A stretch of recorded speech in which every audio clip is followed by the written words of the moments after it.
할렐루야. 네. 안녕하셨어요. 오늘은 6월절과 7년 환란이라는 제목으로 함께 말씀을 나눠보도록 하겠습니다. 자, 같이 한번 읽어볼까요? 시작. 이것이 너희가 그 정한 때에 성회로 공포할 여호와의 절기들이니라. 이것이 너희가 그 정한 때에 성회로 공포할 여호와의 절기들이라고 말씀하시면서 7개의 절기를 쫙쫙 얘기를 해주시는 게 레위기 23장에 나와요. 근데 하나님의 달력은 7개월짜리죠. 7개월 안에 7개의 절기를 이렇게 말씀하시면서 이게 정한 때다.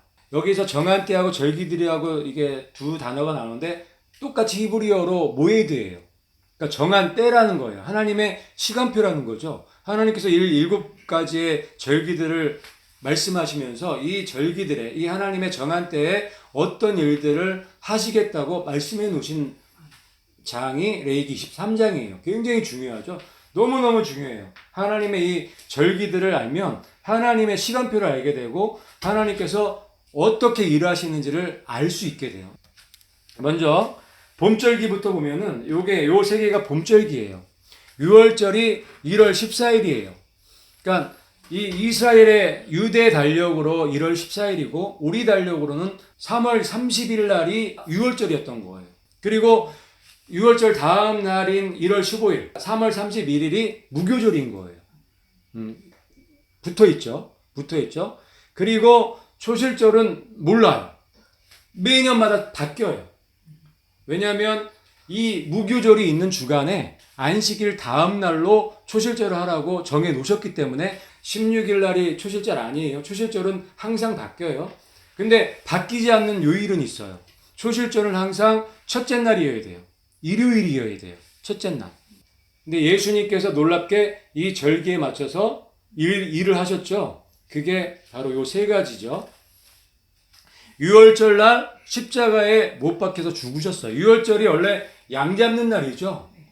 그래서 1500년 전에 모세를 통해서 양을 잡으라는 그 법을 주셨는데, 제사법을 주셨는데, 그 제사법이, 양 잡는 법이 곧 예수님을 죽이는, 십자가에 못 박는, 그를 상징적으로 보여주신 거죠. 그래서 약 1500년 동안 연습을 시키신 거예요. 이스라엘 백성들한테. 이 6월절이 얼마나 중요한가에 대해서 백성들한테 각인시킨 거죠. 6월절은 너무너무 중요한 날이에요. 예수님께서 하나님이신 그분이 이 땅에 오셔서 나를 위해서 십자가에 죽어주신 날. 6월절은 가장 중요한 날이라고 저는 믿어요. 이 세상에서 가장 중요한 날이 뭐냐고 물어볼 때 뭐 부활절도 있고 안식일도 있고 많이 있겠지만 6월절이에요. 저는 6월절이에요. 왜? 예수님께서 이 땅에 오셔서 나를 위해서 죽어주신 날. 이렇게 위대한 날, 이렇게 영광스러운 날이 어디 있냐고요. 그런데 사단이 이 6월절 어떻게 했어요? 없애버렸단 말이에요. 지금 많은 교회에서 6월절의 의미에 대해서, 6월절에 대해서 많이 안 가르쳐요. 잘 몰라요, 성도들이. 그래서 오늘 저랑 함께 이 6월절에 대해서, 무교절, 초실절에 대해서 함께 나누면서 확실하게 깨달으시고 이 날들을 기념하고 찬양하는 여러분들이 되시기를 주님의 이름으로 축복합니다. 6월절은 십자가에 못 박히신 날이고 무교절은 그 다음 십자가에 못 박히시고 무덤으로 들어가셨죠. 그런데 우리가 그냥 일반적으로 무교절은 그냥 무덤에 들어간 날이라고 이해했어요. 그런데 오늘 무교절의 비밀에 대해서 아시게 될 거예요. 무교절에는 더 큰 비밀이 숨겨져 있어요. 특히 이 마지막 때에 일어날 일들에 대한 비밀이 이 6월절과 무교절에 숨겨져 있어요.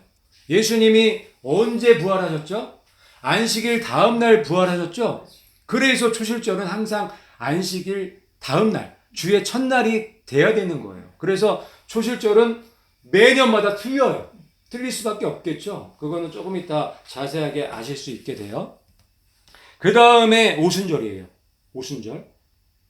오순절은 여름절기죠. 여름절기예요. 이거는 이제 교회 시대인데 오순절은 초실절부터 예수님이 이제 부활하신 거죠. 부활하시고 나서부터 7주가 지나요. 7주가 지나면 77이 49일이죠. 49일이 지나고 그 다음 날이 오순절인 거예요.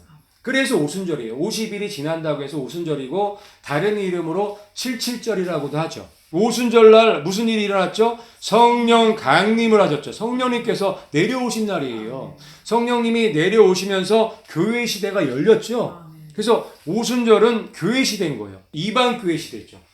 이방 교회 시대예요. 그래서 이 오순절부터 가을절기, 나팔절까지, 가을절기까지 여름절기인 거예요. 그거는 이방 교회 시대인 거예요. 그래서 이 오순절이 여름절기고, 그 다음에 남은 게 가을절기죠. 가을절기는 나팔절, 속죄일, 초막절이에요. 7월 1일이죠. 나팔절은 7월 1일이고, 속죄일은 7월 10일이고, 초막절은 7월 15일이에요. 예. 가을절기는 7월 달에 다 몰려있는 거예요. 그렇죠. 그래서 봄절기와 가을절기 사이에 여름절기가 딱 껴있고, 여름절기는 길죠. 그리고 봄절기와 가을절기는 짧죠. 이게 다 하나님께서 디자인해 놓으신 거예요. 나팔절날 무슨 일이 있어요? 휴거가 있게 되고 환란이 시작되게 되는 거예요. 휴거와 환란은 동시에 있게 되는 거예요. 교회가 휴거돼야 7년 환란이 시작되기 때문에 그래요. 우리가 올라감으로 인해서 이제 이스라엘이 바톤을 넘겨받는 그런 이 구조로 되어 있는 거예요. 그런 패턴으로. 이해가세요? 그래서 환란 전 휴거가 있는 거예요. 그리고 속죄일은 이제 환란, 이제 휴거 올라가고 환란이 시작되죠. 그 다음에 7년 있다가 7년 환란이 시작되면 7년 있다가 이제 지상재림 하시죠, 예수님이. 누구랑 같이? 우리랑 같이. 먼저 올라간 휴거된 우리랑 같이 백마 타고 오시는 거예요. 그게 속죄일 날 오셔서 모든 죄를 갖다가 깨끗하게 하는 그런 일이 있게 되는 게 7월 10일 속죄일의 의미고, 그 다음에 마지막으로 초막절. 이거는 천년왕국이죠. 지상 재림하고 나서 천년이 시작되잖아요. 그래서 이 하나님의 7개월짜리 이 달력에 7가지의 절기가 있는데, 이 완벽한 하나님의 계획이, 하나님의 시간표가 들어가 있는 거예요. 이제부터 이제 본격적으로 여호와의 유월절, 무교절, 초실절 안에 감추어져 있는 비밀들 하나하나씩 볼게요. 참으로 창세전에 미리 정하여졌으되, 누가요? 예수님께서 창세전에 미리 정하여졌다는 거예요. 예수님이 미리 정하여졌다는 건 뭐냐면 완벽한 계획을 갖고 이 땅에 오셨다는 얘기를 하는 거예요. 이해가세요? 예수님이 알파 오메가죠. 처음과 끝이에요. 그 얘기는 뭐냐면 완벽한 계획표, 시간표가 있으시다는 거예요. 그 계획표가 어디 있어요? 성경에 있다는 거예요. 특히 이 여호와의 절기, 이 여호와의 모에이드 속에 이 완벽한 계획표가, 시간표가 있다는 거예요. 자, 그 중에 14일. 6월절이 14일이죠. 6월절은 뭐 다른 날 될 수 없어요. 그냥 1월 14일이에요. 유대 달력으로. 요일은 매년 바뀌지만 예수님이 돌아가실 요일은 바뀔 수가 없어요. 예수님은 수요일 6월절에만 돌아가셔야 돼요. 이것도 다 정해져서 오셔갖고 수요일 6월절 날 돌아가신 거예요. 다른 일요일이나 월요일, 화요일, 목요일 이때 돌아가시면 안 돼요. 예수님이 돌아가신 날 알고 오셨을까요? 모르고 오셨을까요? 당연히 알고 오셨죠. 그 얘기가 창세전에 미리 정하여졌을 때 이 말씀이 그 말씀이에요. 예수님은 당신께서 우리를 위해서 죽으실 날짜까지 알고 오신 거예요. 알고 오신 거예요. 근데 왜 수요일 6월절인지 뭐 하나하나씩 보도록 할게요. 같이 읽을게요. 시작. 첫 달 14일까지 간직했다가 저녁에 잡으라. 1월 14일 날 저녁에 잡으라. 아침도 아니에요. 저녁에 잡으라. 그래서 예수님께서 이 말씀대로 1월 14일 6월절 날 저녁 때 정확하게 이 말씀대로 죽으셨죠. 수요일 6월절 14일 날 돌아가셨다는 이걸 갖다가 그냥 막연하게 우리가 이해하면 안 되고요. 정확한 과학적인 근거 또한 말씀에 있는 그대로 우리가 이해하고 깨달아야 돼요. 어떤 분들은 예수님이 금요일날 돌아가셨대요. 거의 대부분의 분들이 금요일날 돌아가셨다고 믿고 있어요. 그거 아니에요. 금요일날 돌아가시면 성경 말씀이 다 틀어져 버려요. 그래서 오늘 다시 한번 보시면서 이 과학적인 것 또 말씀과 비교해 가면서 보실 텐데, 보시면서 확실하게 예수님이 수요일 14일 날 6월절 날 돌아가실 수밖에 없는 그 이유를 보시고 깨달으셔야 돼요. 먼저 달력부터 볼게요. 같이 읽을게. 시작. 이틀이 지나면 유월절이라 인자가 배반을 당해 십자가에 못 박히리라. 네, 유월절 날 못 박히셨다는 것을 말씀하시는 내용이죠. 요즘에는 과학이 발달돼 갖고 2000년 전 달력도 다 볼 수가 있어요. 이게 다 계산이 돼서 다 나오는 거 아시죠? 만약에 이 달력을 볼 수 없으면 막 우기는 사람이 이길 거예요. 근데 뭐 분명한 과학적인 근거가 있기 때문에 예수님이 언제 돌아가셨는지 우리가 쉽게 알 수가 있죠. 한 6년치 달력을 좀 볼게요.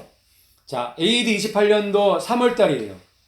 자, 여기 작은 글씨가 유대 달력이고 큰 글씨가 태양력이에요. 자, 니산 14일이 무슨 요일인가요? 월요일이죠. 그러면 AD 28년은 뭐 전혀 아니고요. 그 다음에 AD 29년 니산 14일이 토요일이네요. 토요일 아니죠. 토요일 날 돌아가실 수가 없는 거고. 그 다음에 AD 32년 보면은 4월달에 니산월이 있었는데 니산 14일 무슨 요일이죠? 월요일이에요. 월요일 안 돼요? 돼요? 월요일 안 돼요. 월요일 날 돌아가시면 안 돼요. 그 다음에 AD 33년도 6월절이 언제예요? 금요일이죠. 금요일 날 돼요? 안 돼요? 된다고 우기시는 분들 많이 있어요. 왜냐면 금요일 날 돌아가셨다고 믿는 분들이 태반이니까. 우리나라 교회 거의 대부분이 다 금요일 날 돌아가셨다고 그렇게 믿고 살아요. 그래서 우리가 덮어놓고 믿으면 안 돼요. 확인해보고 믿으셔야 돼요. 그 다음에 31년도 1월 14일이 무슨 요일이죠? 월요일이죠. 근데 또 대부분 많은 분들이 다 31년도에 예수님이 죽으셨다고 믿어요. 그리고 31년도에 6월절이 금요일이라고 또 우겨요. 네. 그 여기 보니까 31년도 6월절이 무슨 요일이에요? 월요일이죠. 금요일도 또 아니에요. 그러니까 많이 31년도를 주장하시는 분들이 31년도 금요일날 돌아가셨다는 거예요. 근데 요일도 틀리고 연도수도 안 맞는다는 거예요. 30년 4월 5일이 수요일 6월절이에요. 예수님은 수요일 6월절에 돌아가실 수밖에 없었어요. 예수님은 30년 4월 5일 날 돌아가시기 위해서 이 땅에 오신 거예요. 1월 14일 수요일 6월절이 예수님이 돌아가신 그 날이라는 거, 이거는 변할 수가 없어요. 자, 수요일이 보면은 일주일에 딱 보잖아요. 7일이잖아요. 수요일이 어디에 위치해 있죠? 정가운데. 이 정가운데가 중요한 거예요. 조금만 삐껴나도 안 돼요. 왜? 하나님이 말씀해 놓으신 말씀들이 다 틀려버리기 때문에 정중앙에 죽으셔야 되는 거예요. 일주일에 딱 중앙에 죽으실 수밖에 없었던 거예요. 이걸 다 계획해갖고 오셨기 때문에 이건 바뀔 수가 없어요. 그래서 30년 수요일 14일 6월절이 예수님이 죽으신 날짜일 수밖에 없는 거예요. 자, 첫 달 10일에 각 사람이 어린 양을 취하라. 여기 보면은 10일 준비하고 나서 3일 반 있다가 예수님 죽는, 굉장히 중요한 거예요. 좀 이따 이제 나오니까. 이 일주일을 갖다가 하루를 갖다가 1000년 해갖고 7000년으로 우리가 볼 수 있다고 말씀드렸죠. 그래서 보면은 예수님이 수요일 6월절 날 돌아가실 수밖에 없었던 이유는 예수님이 4000년 끝자락에 오셨죠. 4000년 끝자락에 오셨죠. 그래서 이것도 정중앙인 거예요. 이것도 다 정중앙인 거예요. 그래서 여기서 만약에 예수님이 화요일 6월절 날 돌아가셨다면 정중앙 안 되겠죠. 목요일 6월절 날 돌아가셨다면 또 이것도 정중앙 안 되죠. 그래서 수요일 날 딱 포진되어 있는 거예요. 수요일 6월절 날 돌아가실 수밖에 없는 거예요. 이 모든 것들이 다 계획돼 갖고 오신 거기 때문에. 완벽한 계획이 있기 때문에. 그리고 예수님이 다시 언제 오세요?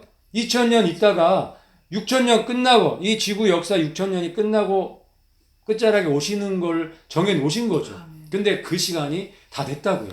예수님 오시고 나서 지금 2000년이 훌쩍 지나가 버렸죠. 그렇기 때문에 이 모든 것도 디자인 딱 이렇게 해놓은 거예요. 완벽하게. 그래서 일주일을 10일로 안 만들고 7일로 만든 이유도 다 있는 거예요. 그리고 하나님 달력이 7개월짜리인 것도 다 이유가 있는 거예요.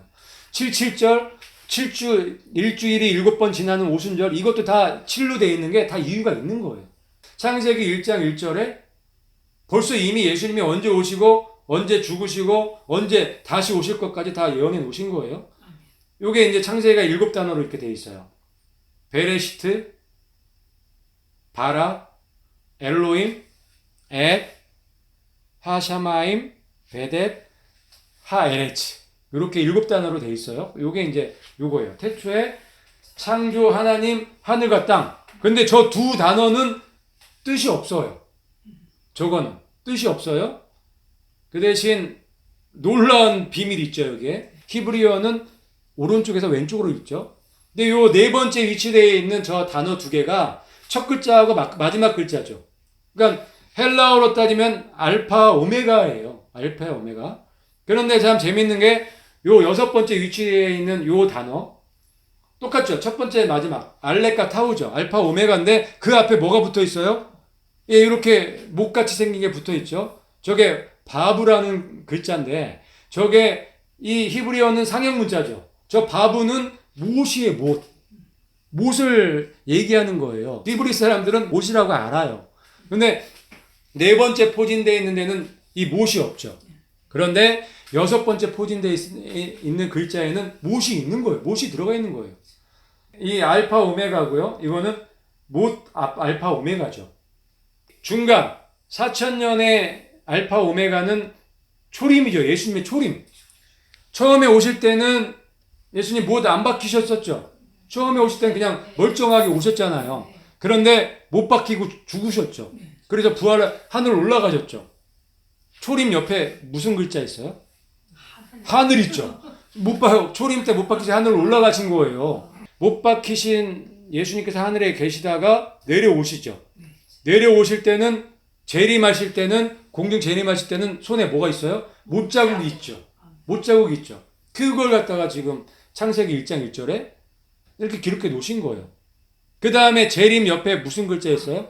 땅이 있어요. 땅으로 다시 내려오신다는 것을 보여주시는 아주 기가 막힌 말씀이죠. 창세기 1장 1절이. 안식 후 첫날 매우 일찍이 해 돋을 때 그 무덤으로 가며 이게 보면은 일요일 날 이렇게 부활하시는 거예요. 근데 이제부터 굉장히 중요한 것들 나와요. 자, 이 말씀의 근거에서 예수님은 3일 밤낮을 땅속에 있었다는 걸 우리가 알 수 있어요. 어떤 분들은 금, 토, 일 이렇게 3일이래. 그 3일 아니잖아요. 정확하게 따지면 하루 반도 안 될 수 있잖아요. 인자도 밤낮 사흘 동안 땅속에 있으리라. 우리는 이 말씀을 믿으시죠? 이 말씀에 맞춰서 예수님이 3일 밤낮을 땅속에 있었다는 걸 이해하고 그래서 예수님의 부활은 수요일 날 돌아가시고 목, 금, 토 땅속에 있으시다가 일요일 날 부활하신 거라고 믿을 수 있는 거예요. 밤낮 3일을 갖다가 땅속에 있으셨다는 거 확실하죠, 요거. 그렇기 때문에 수요일 6월절이 더 또 정확해지는 거죠. 왜냐면 목요일 6월절에 돌아가시면 3일 안 되죠. 화요일 6월절에는 또 3일 안 되죠. 그래서 또 수요일 6월절 날 돌아가셔야 3일을 갖다가 완전히 채우고 일요일 날 안식 후 첫날에 부활할 수 있는 그림이 나오는 거예요. 6월절이 14일이에요. 근데 부활절이 며칠이에요? 18이죠. 올해가 몇 년이에요? 2018년도죠. 여기 보니까 어떻게 14일 날 6월절을 제정해 놓으시고 예수님이 부활하셨는데 올해 휴거 될 가능성이 굉장히 높잖아요. 휴거가 부활의 사건이거든요. 근데 2018년도란 말이에요. 근데 여기에 예수님이 부활하신 날짜도 18이에요. 18이에요. 이게 굉장히 예사롭지는 않아요. 그렇게 이제 우리가 예상을 해볼 수 있는데 이 18년도라는 이 단서, 18년도에 휴거가 있을 거라는 단서가 여기저기 너무 많아요. 이게 연구할 때마다 하나씩 나오는 것 같아요. 그래서 올해에는 너무너무 중요한 해죠. 그래서 이 양을 10일 날 준비했죠. 양을 10일 날 준비하고 3점 반 해갖고 일주일이 딱 포진되어 있는 거예요. 이것도 다 디자인이 되어져 있는 거죠. 이게 앞으로 진행될 무교절하고 초실절에 또 연관이 돼 있어요. 앞으로 7년 한란의 시대하고 또 연결이 돼 있어요, 이게. 이달 15일은 여호와의 무교절이니 이래 동안 너희는 무교병을 먹을 것이요. 자, 6월절이 지나고 그 다음 날이 무교절이에요. 근데 무교절을 딱 정해 놓으시고 무교절을 갖다가 15일 딱 정해 놓으시고 이래 동안 무교병을 먹으라고 말씀해 놓으신 거예요. 이래가 며칠이에요? 또 7일이에요. 이 7일이라는 숫자가 굉장히 중요한 숫자예요. 왜 도대체 무교절을 일주일 동안, 7일 동안 보낼까? 여기에 엄청난 비밀이 숨겨져 있어요. 이게 무교절이 15일이죠. 여기서부터 일주일을 이렇게 지나는 거예요. 일주일. 이렇게. 정확하게 7일이죠. 근데 무교병이 뭐냐면 누룩이 없는 빵이죠. 고난의 빵이에요. 고난의 빵. 많은 분들이 누룩하면 죄로 많이 이해를 해요. 맞아요. 첫 번째 우리가 너무 많이 설교할 때 많이 들었기 때문에 누룩은 죄예요. 근데 오늘은 그 죄 말고 다른 각도에서 누룩을 좀 볼 거예요. 그게 뭐냐면 예수님이 누룩에 대해서 말씀하신 적이 있죠. 예수님이 누룩에 대해서 얘기하시면서 누룩이 뭐다 이렇게 얘기하신 곳이 있어요. 예수께서 이르시되 삼가 바리새인과 사두개인들의 누룩을 주의하라. 여기서 누룩이 뭐예요? 바리새인과 사두개인의 교훈. 그게 누룩이라고 말씀하시는 거예요. 왜 이 누룩을 갖다가 이 무교절의 누룩하고 연결을 해야 되냐면 그래야지 이 무교절의 일주일이 이해할 수 있기 때문에 그래요. 자, 6월절 날 예수님이 십자가에 못 박혀 죽으신 날이죠. 누가 죽였죠? 이스라엘 백성이 죽였어요. 유대인이 죽였단 말이에요. 바라바냐 예수냐? 바라바냐 예수냐 했을 때 유대인들이 바라바를 풀어달라고 예수를 십자가에 못 박으라고 소리쳤죠. 누구의 선동에 의해서 그렇게 예수님을 십자가에 못 박으라 했죠? 이 바리새인과 사두개인들 이들의 가르침에 의해서 예수님을 십자가에 못 박은 거예요. 군중심리죠. 군중심리. 그걸로 말미암아서 이 6월절 이 십자가 사건 이후로 이스라엘은 예수님에게서 완전히 끊기게 되는 거예요. 완전히 끊어진 거예요. 이해 가세요? 그래서 이 무교절날 누룩이 없는 빵을 먹으라고 말씀하시는 거예요. 그 얘기는 뭐냐면 이 마지막 때 이때 6월절 14일 날 예수님하고 이스라엘하고 끊어졌죠. 그리고 나서 이스라엘이 회복이 되죠. 그 회복이 되는 기간을 몇 년 주셨어요? 7년을 주셨죠. 그 7년이 바로 이 무교절의 이 절기를 말하는 거예요. 7일을. 그런데 그 무교절에는 뭐가 없어요? 누룩이 없는 거예요. 누룩이. 그때는 예전에 2000년 전에 이 바리새인과 사두개인의 이 교리를 따라갖고 예수님을 죽였지만 이제는 그 바리새인 사두개인들의 잘못된 가르침에서 돌아서는 거죠. 그래서 그 누룩, 그 잘못된 교리에서 벗어나서 이제 예수님께로 완전히 돌아오는 그 모습이 이 무교절 속에 들어가 있는 거예요. 누룩을 없애는 일을 하시는 거예요. 근데 지금도 마찬가지예요. 지금 교회가 너무너무 많죠? 그런데 많은 교회에서 잘못된 가르침을 가르치고 있단 말이에요. 이게 바로 묵은 누룩들이에요. 그런데도 불구하고 어때요? 여전히 그곳에 있죠. 왜요? 거기서 빠져나오면 왕따가 되기 때문에 그래요. 왕따가 되는 게 무섭기 때문에 잘못된 거 알면서도 거기 있는 거란 말이에요. 2000년 전에 이스라엘이 겪었던 그 입장이 지금 교회 다니는 많은 분들, 크리스찬이라고 하는 분들이 그 입장에 똑같이 서 있는 거예요. 이제 여러분들이 결단하고 선택할 때가 지금 온 거예요. 그런데 참 어처구니 없게 역사는 반복된다고 옛날 2000년 전에 이스라엘이 선택했던 그 선택을 지금 현재 교회가 그걸 선택하고 있는 거예요. 또 한번 예수님을 십자가에 못 박으려고 하고 있는 거예요. 그게 바로 묵은 누룩이에요. 누룩은 너무너무 무서운 거죠. 좁은 문으로 들어가라. 생명으로 인도하는 문은 좁고 길이 협착하여 찾는 자가 적음이라. 아멘. 그래서 이 말씀을 하시는 거예요. 왕따 당하라는 말씀이죠. 왕따를 당하는 길이 살 길이라고 말씀하시는 거예요. 협착한 길. 한 사람도 가기 힘든 그 길인 거예요. 노아 가족이 8명뿐이 없었죠. 너무 좁은 길이죠. 100년 이상을 그 방주를 만들면서 얼마나 왕따를 당했을까요? 얼마나 손가락질을 당했을까요?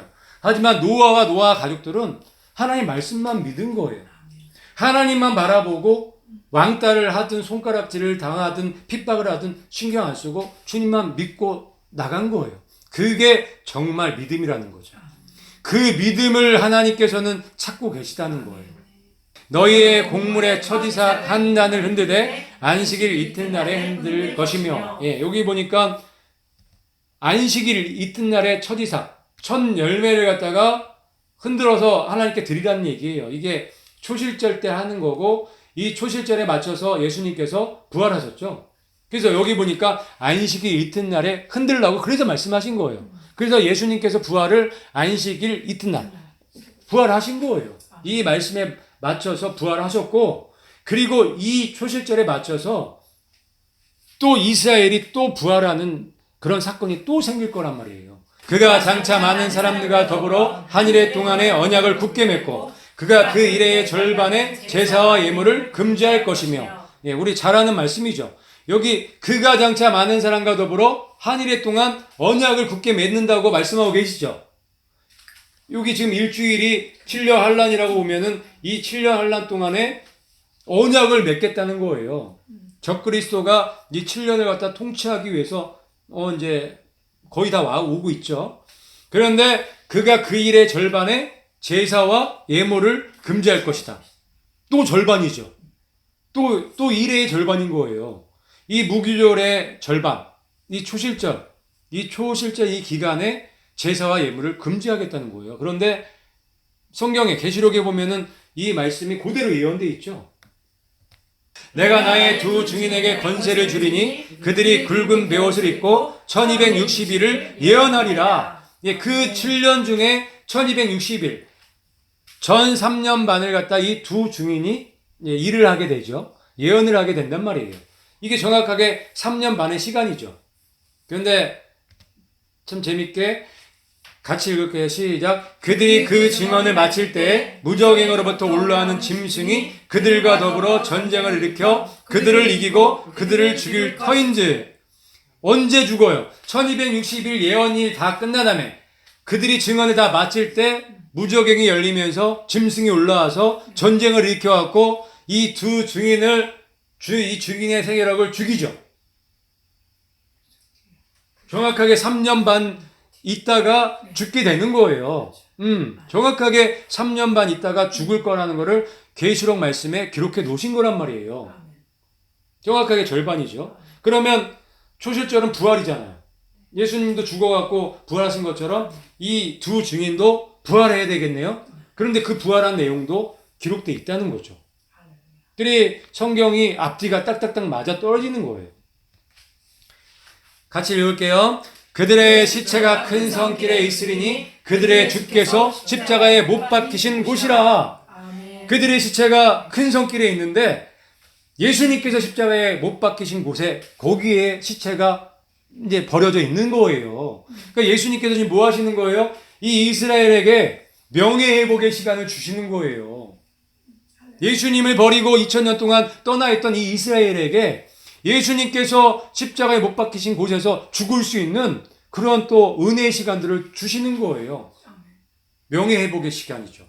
그동안 2000년 동안에 이 묵은 누룩 때문에 예수님을 버리고 얼마나 그렇게 고생을 하며 살았어요.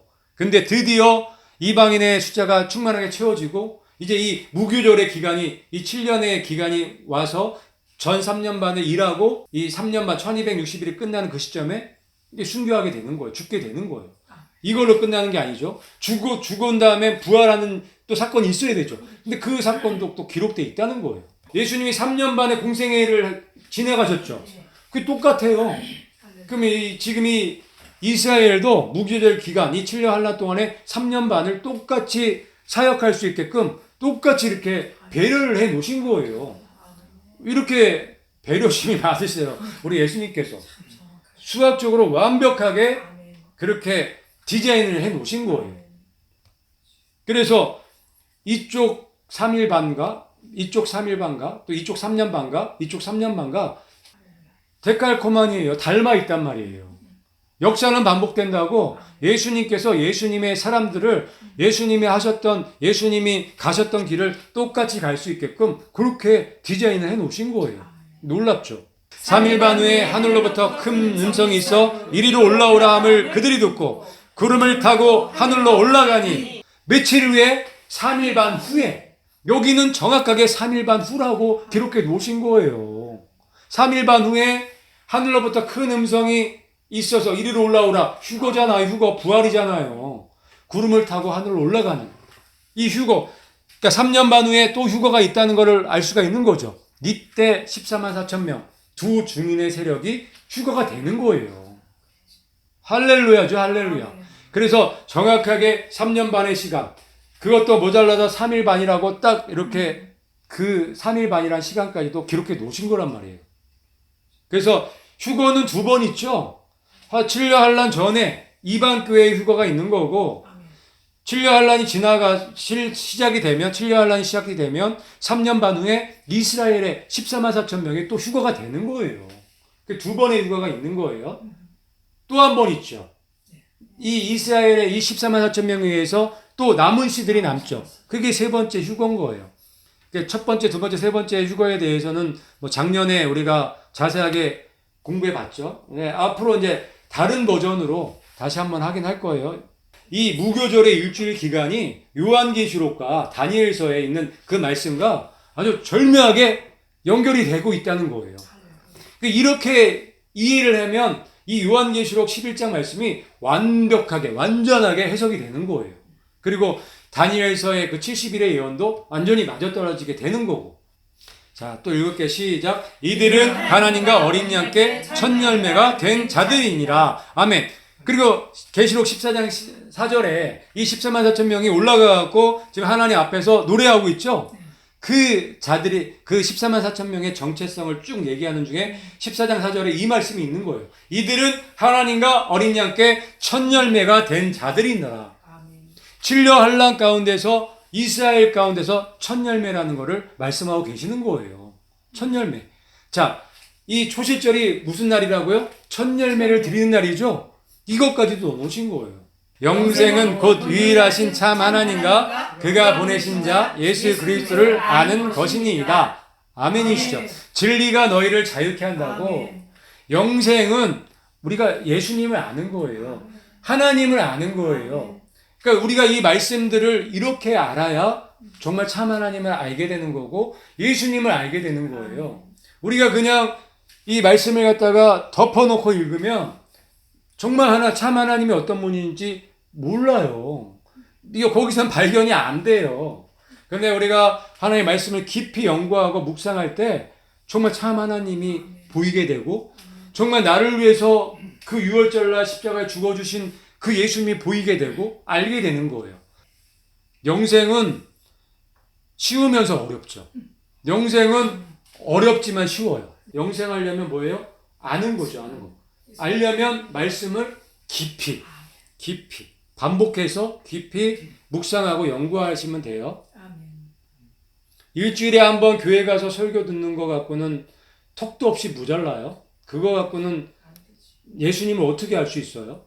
다른 시간에 다 자기를 위해서 살고 그 교회 일주일에 한 번 딱 가서 1시간 동안에 그 예배 드리시면 예수님이 기뻐하실까요?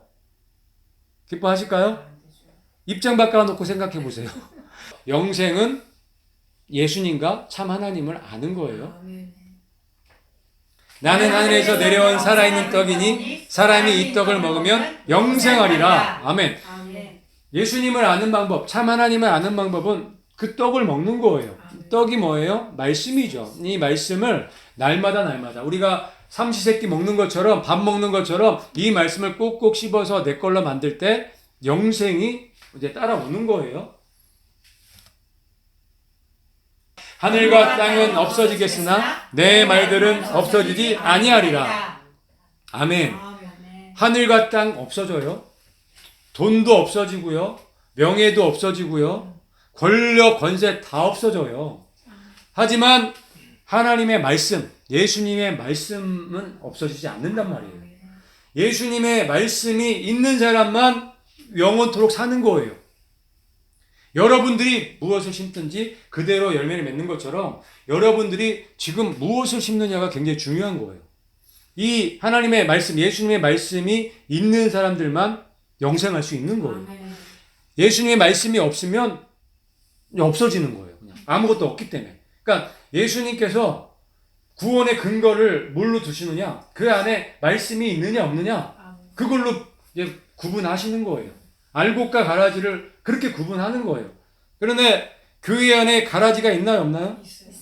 너무 많죠? 너무 많아요. 하나님께서 그거를 허락하셨단 말이에요. 교회 안에 가라지가 있다고 해서 내가 나까지 가라지가 될 필요는 없잖아요. 그럼 가라지가 누구냐?